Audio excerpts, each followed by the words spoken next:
Hey, party people. Welcome to Drawing Clothes on Bodies video number 5. Today we're going to be drawing moving drapes, drapes that kind of move with a walking figure, drapes that twirl and move in the wind. I love a touch of drama. I mean, who doesn't love a touch of drama in fashion? Hello, it's fashion illustration, okay? And so I'm going to show you guys how to tackle moving drapes. Now, as I mentioned, this is Drawing Clothes video number 5. I have a whole series, 4 whole videos. They're in their own Drawing Clothes on Bodies playlist. Go check those out. If what I'm teaching you today is confusing or too advanced, watching those other videos will help you get caught up. All right. So when we're doing moving drapes, okay, I don't really care what kind of gymnastics and hurricane they're in, but if you have things like narrow pants, a tight mini skirt, a close to the body tee, those aren't gonna move.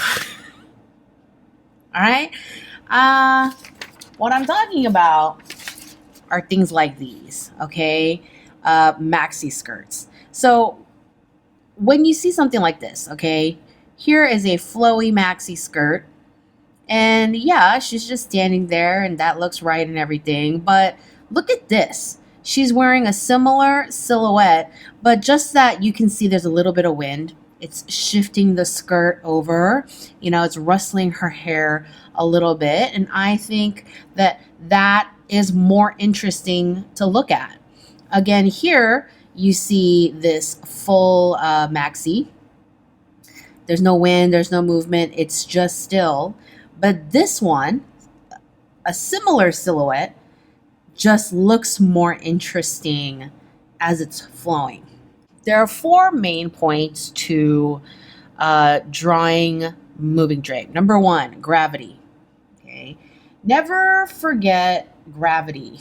If you are doing something heavy, like a heavy matte jersey, even if it's slinky, matte jersey is very heavy. So it's just going to fall. And while it might fall back as the person is walking, it's still going to fall and drape heavy. Something like this, it's stiff, but very light. So it fans out and flows out quite big. All right. So think about gravity. Think about your fabric, weight of the fabric, the thickness of your fabric, and the stiffness. Like you can tell this is a stiff fabric because it just billows out. Okay. And there aren't a lot of teeny tiny little fripples, despite the fact that it's been gathered into these seams. Always think about the direction of the movement. Okay. So we have a wind that's blasting out. So this is blasting out and out for the hair. Okay. This wind is subtle. The movement in her hair is subtle. The skirt is subtle. This, she's walking.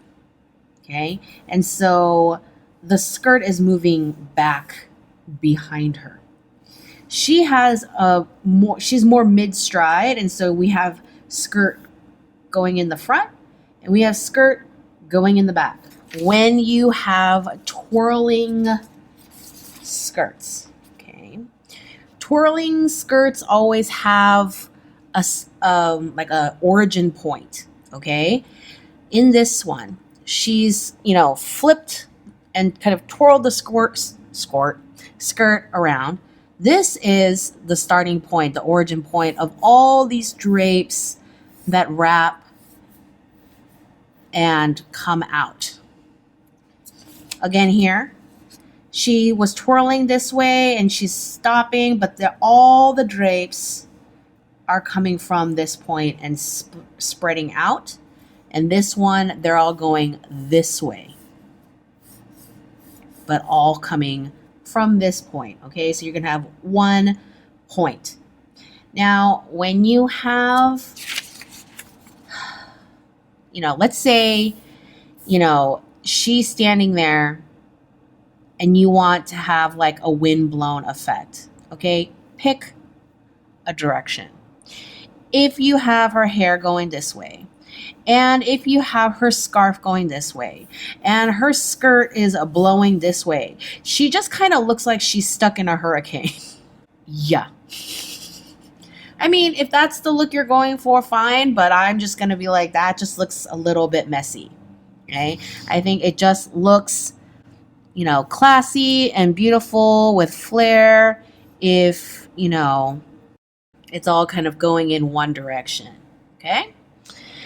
And then, of course, you always have to think about the body under the clothes. Okay. So if your wind is going this way, your skirt is going to ride up smack against this thigh and then go out this way.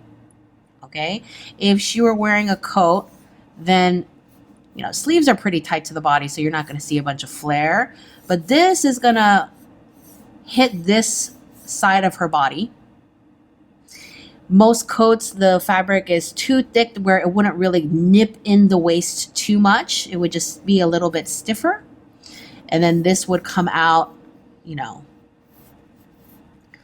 like so, right? If she's wearing pants, let's say she's wearing very, big billowy palazzo pants, then again, the wind is going to have it hit this side of her leg and then billow this way, okay? So gravity, weight, thickness, stiffness of fabric, the direction of the wind, direction of the body under the clothes, and the last thing is no growing of length. Now, this is one of those things, like the difference between like fashion illustration and design communication, okay? If you wanted to communicate a design, then you want to keep the length of the train or hem, accurate to your design, okay? If you want to do fashion illustration, you can make it dramatic. You can make things billow and trail off, but I've seen things where, someone will be wearing a skirt and your wind is going this way and it's sitting like this and your skirt is trailing off this way. And to add drama, they'll add like extra. Now, something like this, if you were doing fashion illustration, it could just look dramatic. But if you're trying to show this to, as part of a mood board to show to your creative director and be like, these are the things that I'm excited about and designing, and they'll be like, oh, are we doing handkerchief hems again? Okay. What you want to do is, you can have it billow out, but you want to keep it kind of, this curve should be about the same length as that curve. I mean, this is a little bit longer, a little drama. This is like tucked in here and stuff, but it should be similar enough where it looks like it's windblown and not that the fabric is growing. I always have at least one very detail-oriented student, and they try to measure this curve and they try to measure this curve with like a French curve, a pattern making ruler, or one of those flexible rulers. Oh my God, don't do that. Okay, just eyeball it, okay? All right, so now that we got the main points out of the way, let's draw some of these things. Let's draw a handsome man strolling through Central Park on a windy day. So here he is in a walking pose. Let's say the wind is coming in this direction and maybe he has a real floppy hairdo.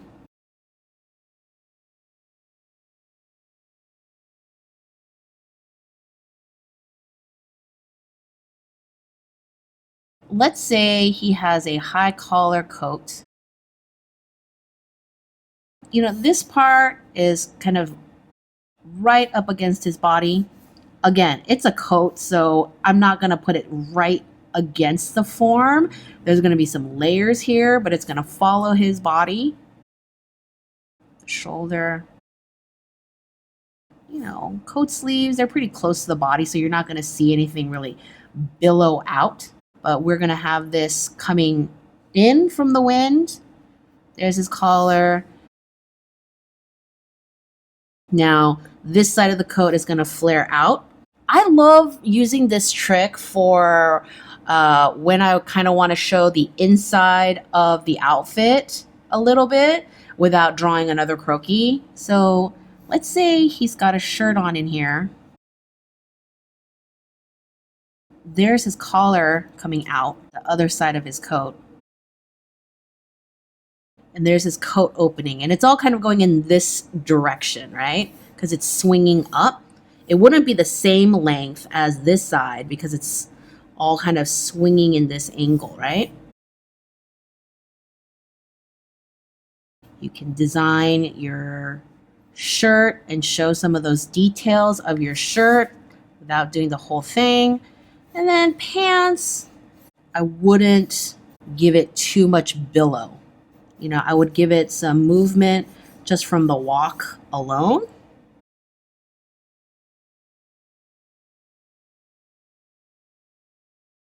You know, let's draw a stiff garment like this.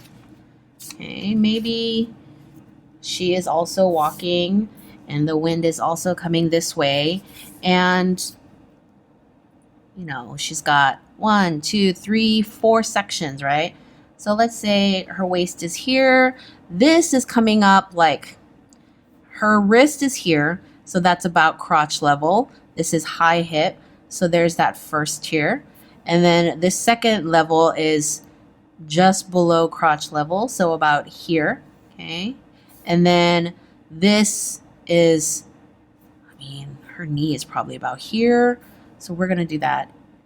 No. See, this is about 2/3. So this distance is about 2/3 of this distance. So there's that. And then this is ankle length. Okay, you see how I distributed those proportions? Okay. And then this is probably kind of close to her body. This is, I'm going to say it's going to bell out. Remember, the wind is coming from this direction. And then I'm going to give, before I draw in every single one of these little crinkles, I'm going to kind of draw the basic shape it's going to follow. And I want it to kind of go like that. And this is going to kind of follow that general direction. And also this. And this, because it's stiff and light, I don't want it to run smack up against her legs. I want it to kind of be a bit more brisk and a little bit more bulky looking. Okay, and so I would go in there and put in these little crinkles. It's like a little fold, and put in all those gathers. And if you want a tutorial on gathers, go watch my video on gathers. It's like, what is it? Drawing clothes on bodies video number 4, number 3. I don't know, it's one of the two. And not a lot of like ripply ruffles down here because it's kind of spreading out. And again, this is about the same length as this, okay? You don't want things growing. Things are billowing out. You know, when you have side or 3/4 walking views, I guess you can do this where the wind is coming this way. I always find that looks a little bit awkward. I mean, unless you're doing something where you have a whole layout of figures and the wind is going in one direction for all of them, okay? Normally, since she's walking this way, I want the drapes to go that way. And so if I have, you know, a maxi dress like this, like let's say I'm doing an empire. She's still walking, so I want some of this to kind of float forward like this one. And that's her waist, and so this is going to float outward, okay? And then I would draw the basic shape of the hem, like I always do. I always draw the basic shape of the hem before I start putting in any kind of ruffles. And, you know, the hip is coming out this way.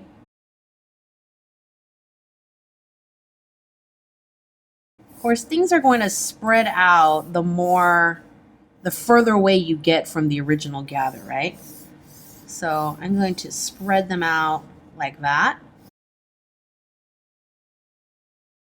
The more they fall straight, they're going to cluster together. And then as the wind kind of pushes things out, I like to spread them out to kind of emphasize that point. And don't forget to add your drapes to the back side too. It's not like all of a sudden it goes behind and then it loses all of its ripples.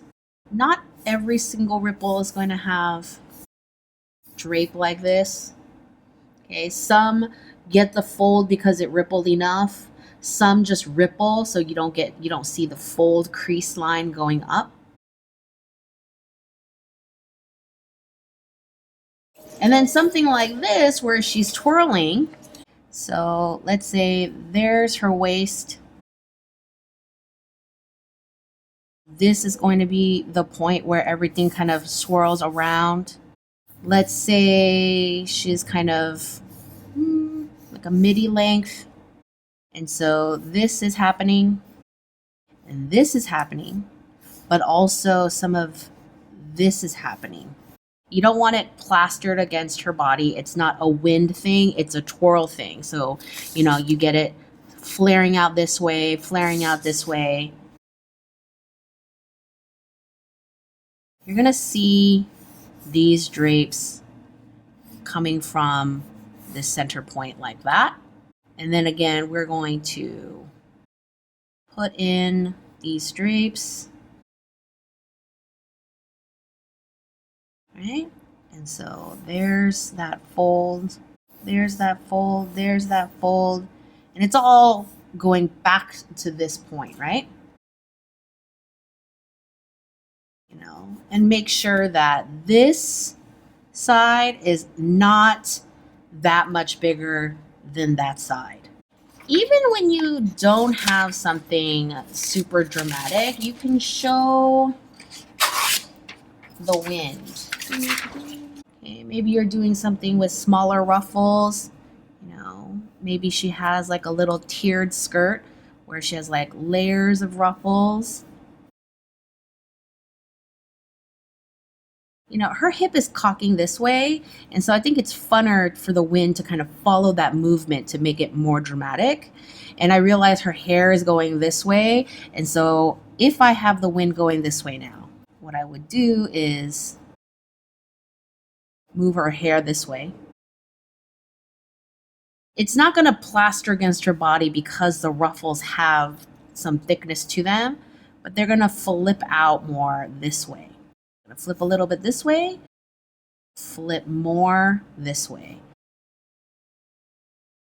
I'm going to, spread them out more and if you watch my ruffles video, then I always draw the basic line of the hem first.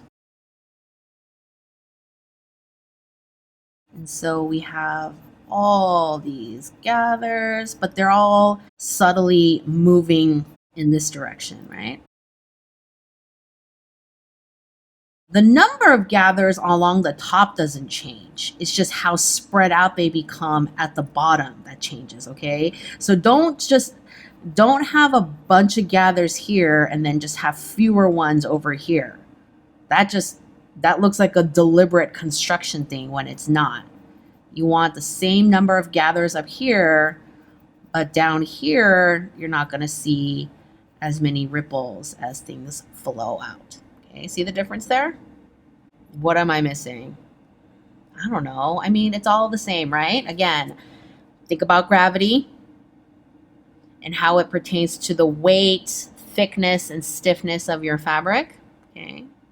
Think about the direction of the wind, direction of the movement, whether they're walking or twirling or they're facing the wind in some way. No Tasmanian devils, no women cut in tornadoes, all right? Think about the body's pose under the clothes, like how this hip action makes this kind of wind action with these little ruffles look a little bit more dramatic, okay? And no growing of length. You don't want to take this. I mean, this kind of thing has enough drama without adding more stuff. Because at that point, you know, your creative director will be like, hey, are we putting a big dramatic train on that? I thought this was a day dress. Okay.